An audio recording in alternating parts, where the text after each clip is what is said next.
buenos días a todos, a todas las personas que se encuentran en este momento conectadas. Un saludo de verdad cordial. Bienvenidos al tercer Congreso Internacional de Buenas Prácticas para eliminar violencias basadas en género e identidad de género.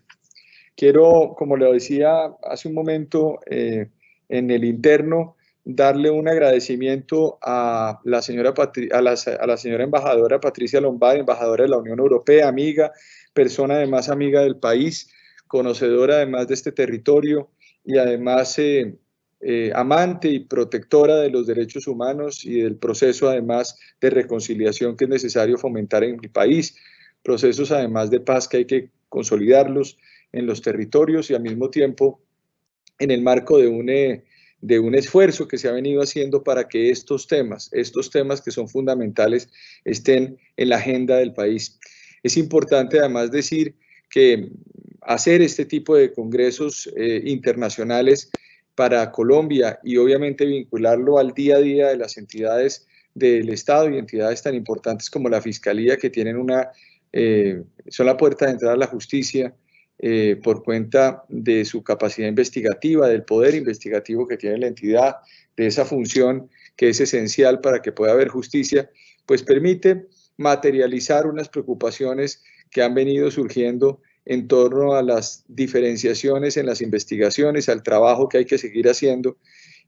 frente a la protección de los derechos humanos en el territorio nacional, tema que estoy convencido que filosóficamente es la única manera y materialmente de poder sacar adelante el país. Un saludo a la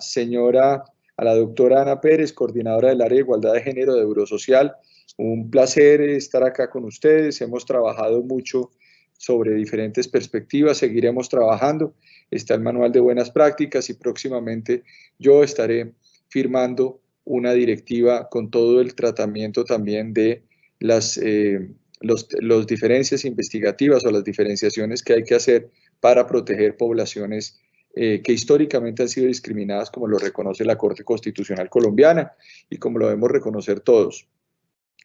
Un saludo a mi coequipera de viaje en esta aventura de la Fiscalía General de la Nación, la doctora Marta Mancera, batalladora, 27 años en la entidad, en todos los campos se ha desempeñado y bueno, una mujer muy valiente que permite también que esta fiscalía funcione. Un grupo de mujeres, debo advertir, y esto es importante tenerlo claro, me rodean la gran mayoría de mis directivos son mujeres que están al frente de la entidad. Aquí yo no tengo que aplicar ninguna ley porque la ley la tengo en mi corazón, es decir, yo y en mi cabeza. Al lado están conmigo la gran mayoría de personas que me acompañan son mujeres en este trabajo de fortaleza. Un saludo a nuestra delegada de Seguridad Ciudadana, la doctora Carmen Torres, otra persona que ha estado 25 años en esta entidad, 26 años. A la doctora Julie Quiroga, también bienvenida, directora de Altos Estudios, nuestra delegada de Finanzas de Criminalidad Organizada, la doctora Paola Meneses, una jurista también ejemplar que está al frente. Un saludo a nuestra otra delegada que también es una perseguidora de los recursos contra ilegales, la doctora Luz Ángela Bahamón, y a todos los directores y directoras seccionales, directores nacionales que nos acompañan el día de hoy, jueces de la República, que también están al frente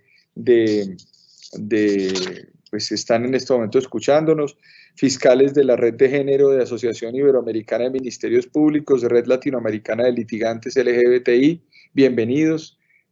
a todos, y ponentes del evento. Yo quisiera hacer algunas reflexiones sobre este evento y la importancia que tiene para mí como fiscal general de la Nación esta iniciativa. En primer lugar, decirles que en el marco de la conmemoración del Día Internacional de Eliminación de Violencias contra las Mujeres y de la remembranza por las víctimas transgénero 25 de noviembre y 20 de noviembre, esta Fiscalía realiza este tercer Congreso Internacional de Buenas Prácticas. Hace unos meses, y yo me salgo normalmente de estas cosas que le preparan a uno, pero hace unos meses hablaba con la directora de comunicaciones, todos aquí son directoras, y nuestra directora Paola, hablábamos con Paola, mi directora de comunicaciones, y yo le decía que yo tenía una gran preocupación porque la fiscalía no podía ser una, una simple y llanamente un receptáculo de denuncias y después un lugar para investigar esas denuncias, sino que teníamos que hacer algo más en torno a la prevención,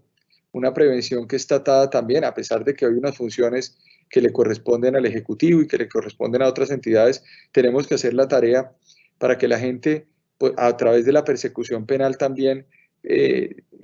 no actúe en contra de nuestras mujeres, en contra de las poblaciones eh, históricamente discriminadas, LGBTI, etcétera, en casos también de las poblaciones indígenas, de las poblaciones afro, de los ROMs, etcétera, etcétera. Y yo le decía, a mí me decía, ¿y qué se le ocurre, fiscal? Y le dije, hagamos una campaña muy importante también que se enmarque en una palabra que para mí es fundamental. No se atreva, no se atreva a afectar los derechos de las personas, de las mujeres, no se atreva a alterar los equilibrios sociales, no se atreva. Y yo creo que el no se atreva va a ser muy importante, ahí va a haber una publicidad importante que se va a hacer desde la Fiscalía para el país, porque yo lo que creo es que tenemos que mandar mensajes de civilidad dentro del país para nosotros poder entonces amortiguar la carga de violencia que le está llegando a la Fiscalía General de la Nación en torno a estos asuntos. Este trabajo y estas ideas con la cooperación internacional que ustedes han venido, digamos, fomentando.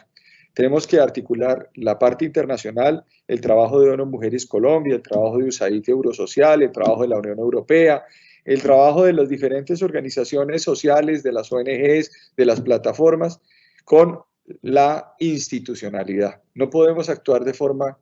diferente, porque de nada sirve tener grupos activos cuando tenemos entidades que no corresponden a eso. Desde el día 1, cuando llegué a esta entidad, lo primero que hice fue decir, en el marco del direccionamiento estratégico de COVID, yo no sé si digamos, la particularidad de que llegué a esta entidad el 13 de febrero y un mes después estábamos en confinamiento total, mantener una entidad durante 9, 10 meses, 9 meses en confinamiento o un confinamiento parcial, significa que yo todos los días me tengo que levantar y enviarle mensajes de fortaleza, de ánimo, de coaching a todos mis funcionarios en los diferentes territorios del país, en los 35 seccionales que tenemos a lo largo del territorio nacional, 25.000 funcionarios, y hemos hecho la tarea. Y yo decía, en el marco del direccionamiento estratégico que se estableció para el COVID y posteriormente el que acabamos de presentar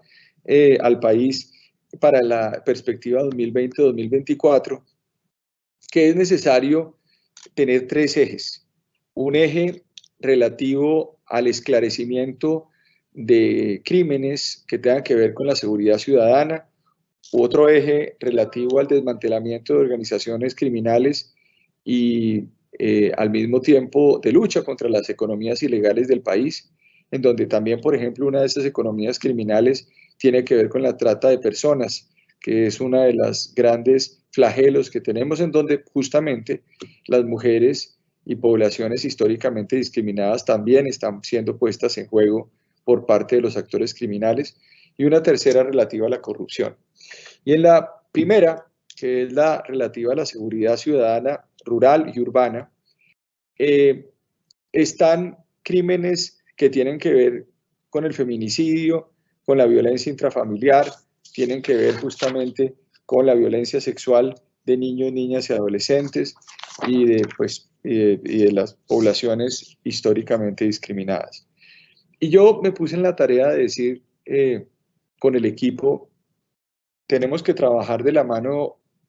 con la sociedad civil frente a estos temas, y tenemos que dejar en alto el nombre de la Fiscalía en la lucha por los derechos humanos. Muchas personas me decían, fiscal, pero utilizar la palabra derechos humanos, podemos utilizar otra palabra, podemos hacer, porque ustedes entenderán que hay unos discursos judiciales. Yo creo que las cosas hay que llamarlas por su nombre, no hay que utilizar eufemismos y hay que trabajar en la consolidación de conceptos que sean importantes, que nos permitan avanzar en la civilidad. Y en eso yo creo que las palabras valen muchísimo y los conceptos valen muchísimo, porque como decía Ortega y Gasset en algún momento en este libro, muy importante, uno de sus libros, uno de sus ensayos importantes, de los tantos que hizo, que habló sobre la civilización europea, él decía que es bueno hablar de la libertad, es bueno hablar de la igualdad, así no existiera en ese momento tan difícil, porque si dejábamos de hablar de eso, rápidamente la gente olvidaba los conceptos y caíamos en la barbarie. Y yo creo que esa es una gran reflexión que yo quisiera también hacer en torno al trabajo de los derechos humanos. Recuerdo en este momento, leyendo tal vez una de las memorias de Obama, que Obama decía, trae a colación una expresión que me parece muy importante del reverendo Martin Luther King, cuando Martin Luther King hablaba o reflexionó sobre los derechos, el Civil Rights Act en el 64 y el derecho al voto en los Estados Unidos en el 65, y entonces salieron un grupo de personas criticando a esas normas, diciendo que era increíble que el Congreso hubiese optado por hacer unas normas que no iban a obligar a los blancos jamás a acercarse a las poblaciones negras. Y el reverendo King, en una reflexión que me parece a mí muy importante y muy profunda y que se aplica perfectamente a lo que estamos discutiendo hoy, decía, con estas normas, efectivamente, yo no espero que nadie se acerque a mí, que nadie me ame, pero sí espero que por lo menos esas normas van a evitar que alguien me linche. Y yo creo que es muy impresionante, muy impactante esas frases, porque lo que hacen es, también lo que ocurre con esto, es que el hecho de que nosotros estemos aquí reunidos poniendo en la mesa estas discusiones hace que haya unos frenos por parte de la sociedad, un no se atreva, que evidentemente va a ser muy importante para todos nosotros desde el punto de vista no solamente judicial, sino sociológico y cultural en un país que es necesario también darle elementos pedagógicos en torno a estas costumbres inveteradas que se tienen de violación de derechos. Dentro de nuestros resultados obtenidos en estos 9 meses de gestión, puedo decirles que hoy yo recogí esta fiscalía en un esclarecimiento del 74-75% de feminicidio, y la tenemos en un 94% el esclarecimiento de feminicidio. 16 departamentos del país tienen feminicidio en el 100%. Tenemos unos trabajos muy interesantes alrededor de eso, que se van a acompañar del manual de buenas prácticas y que se van a acompañar también de una de las directivas que van a salir. Justamente la tengo lista para firmar, que es una directiva sobre violencia intrafamiliar, para poder agilizar la aplicación de justicia, aplicar la prueba anticipada como un mecanismo de que no se nos demore mucho tiempo el inicio de la investigación, la imputación, la formulación de imputación, la solicitud de medida en caso de que exista, con la acusación, porque ese espacio de tiempo hace que se generen escenarios donde muchas personas sometidas al maltrato terminan llegando casi que sometidas a esos juicios para terminar arrepintiéndose o no declarar contra los agresores. Yo creo que ese es un tema que a mí me impacta. Efectivamente, la Fiscalía hace parte de la rama judicial, eso es importante que ustedes lo sepan, hace parte de la rama judicial y nosotros pues hacemos la primera parte y obviamente es necesario ayudarle a nuestros jueces para que nuestros jueces también tengan los elementos con rapidez y puedan empezar a tomar decisiones.